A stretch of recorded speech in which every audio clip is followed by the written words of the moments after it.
The accusations are explosive that in the 1970s and 80s, senior Labour Party figures were involved with an organisation that supported paedophilia. The Daily Mail's campaign has been noisy and aggressive and until tonight unanswered.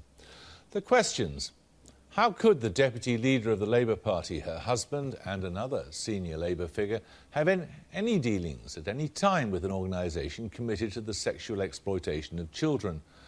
How did the pressure group they worked for at the time ally itself with a campaign to reduce the age of consent to 10? Here's Laura Koonsberg with the story so far.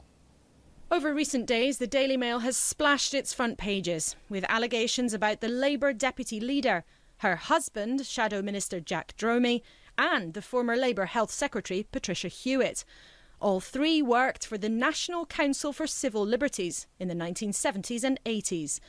The Mail says the council, now known as the human rights organisation Liberty, was closely linked to the Paedophile Information Exchange, a group which campaigned for paedophiles' rights. It's claimed it even argued to lower the age of consent to 10. Ms Harman became the legal officer at the NCCL in 1978, and her name appears on documents submitted to the Home Office that argued that pictures of naked children should not be banned as indecent unless it could be proved that the child had been harmed. But today, Ms Harman's boss, the Labour leader, Ed Miliband, came to her defence. Harriet Harman is somebody of huge decency and integrity. I've known her for 20 years. I don't set any store by these allegations. I know she has a long and proud record of being on the right side of all of these issues. Frankly, that is absolutely clear. But now, after days of demands from the Mail and other newspapers for Hewitt, Dromey and Harman to provide answers, the Labour deputy leader has decided to break her silence. So our chief correspondent spoke exclusively to Harriet Harman earlier this evening. Harriet Harman, are you speaking out now because the Daily Mail has made it impossible for you to keep quiet? Yes, that is the case. I mean, they've made these allegations before and they're so outlandish and so far from the truth that in the past I thought, don't dignify them with a response. You know, people won't believe them, they'll just go away. And I thought the same this time, but they've put it on their front page 3 times and they're whipping up such an ugly insinuation that I felt it was really important to respond to them. But you were the legal officer for several years at the National Council for Civil Liberties, which was affiliated to the Paedophile Information Exchange. Were you aware of the affiliation? Basically, NCCL was an organisation which had something like 6,000 members and 1,000 affiliates, and anybody could join the NCCL simply by paying a fee. When I was there as NCCL legal officer, there was nothing that, far from it, that I put forward that supported sexual abuse of children. But why was it acceptable even to have an affiliation? They didn't try to hide what they were. The title of the group was the Paedophile Information Exchange. Why was it okay for them even to have any link with the group you worked for? Well, NCCL was an organisation where any organisation could pay their affiliation and join it. And that's the way it was.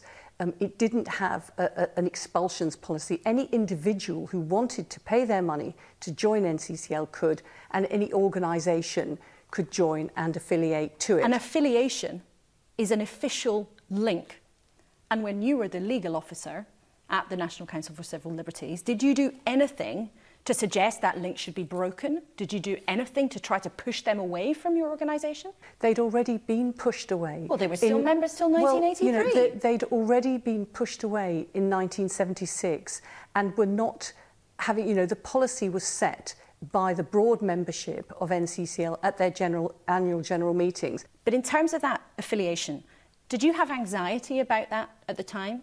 Well, the anxiety and the controversy had happened before I was there. But did you not have anxiety about the continuing affiliation while you were there? You were there for 4 years, you were there with one of your close friends and your husband. Did none of you discuss anxieties about having them as a group linked, however distantly, to the work that you were trying to do? But they were not linked to the work that we were doing. But you see, at the time when you were the legal officer there, You wrote in a briefing paper to MPs, and we have it here, that prosecutions in relation to child protection and photography should only proceed if you can prove that children were actually harmed. Now, making that argument while the National Council was linked to the paedophile information exchange, can you see why people might raise an eyebrow about that argument being made while there was an official link to an overt group of paedophiles?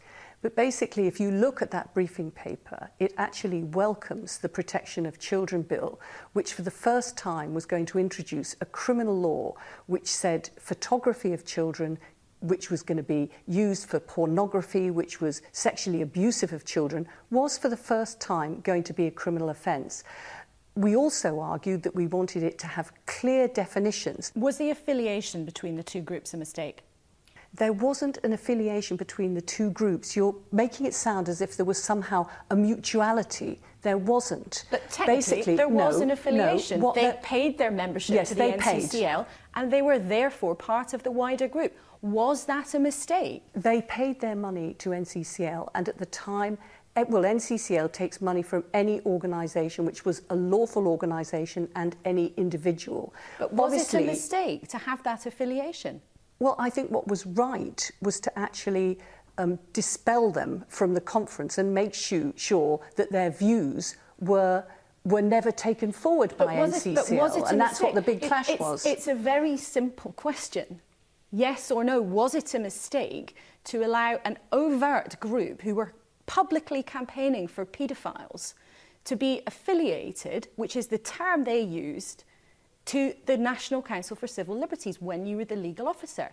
Well, I think on the basis that it has created somehow a sense that NCCL's work was therefore tainted by them, yes, obviously that is a very unfortunate inference to happen, but it is not the case that my work when I was at NCCL was influenced by PI, was apologising for paedophilia or colluding with paedophilia.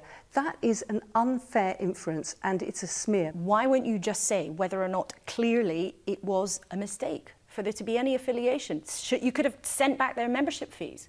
You could have thrown them out. You know, it was just not the sort of organisation which actually people applied to and were then vetted, you know, are you able to give your donation?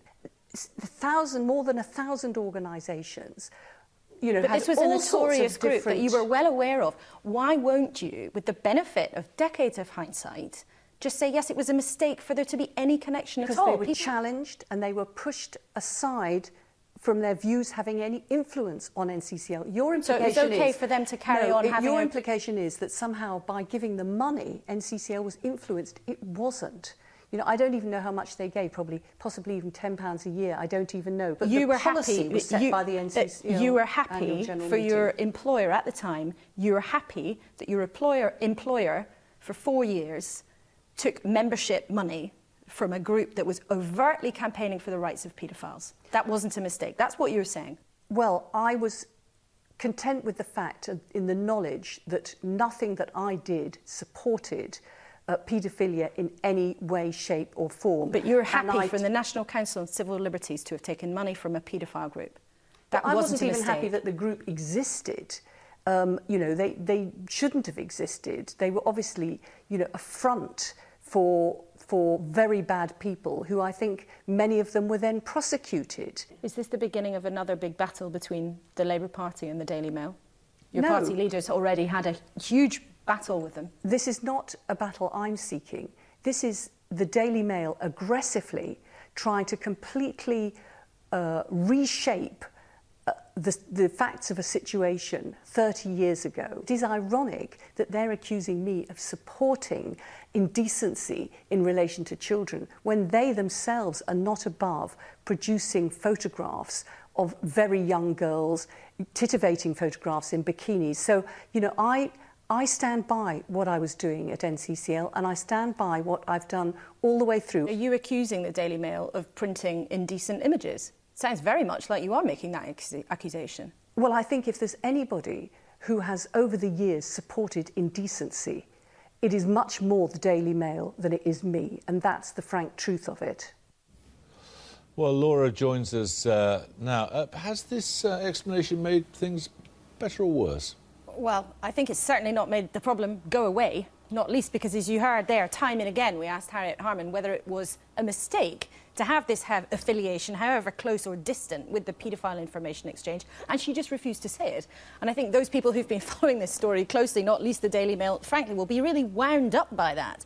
And also, at the end of the interview, she then hit back at the newspaper, accusing them of somehow printing the kinds of things that they themselves might consider indecent. So I think that is going to be, frankly, like the red rag to a bull for the Daily Mail. Facsimile of the front page tomorrow. Here's tomorrow's front page of the Mail, but still they won't say sorry. And I think, given the vociferousness of the campaign so far, the idea that this will somehow be wrapped up is pretty unlikely. What sort of state was she in? I think she had very clearly thought about how she was going to present her case. You see, they've gone back over the evidence, the documents, some of them the Mail has published. She's clearly very familiar with them. But the Daily Mail has told us tonight, as far as they are concerned, today's statements from Miss Harman, and indeed her husband, Jack Droby, have, as they described it, been full of peasantry and obfuscation. They say it's the paper's job to ask controversial questions. But I think there's also a bit of a sense of exasperation because some of these allegations have been made before. Miss Harman has never spoken out publicly like this, and I think, in a sense, she's at the end of her tether, but I don't think this is the end of the row. Laura, thank you.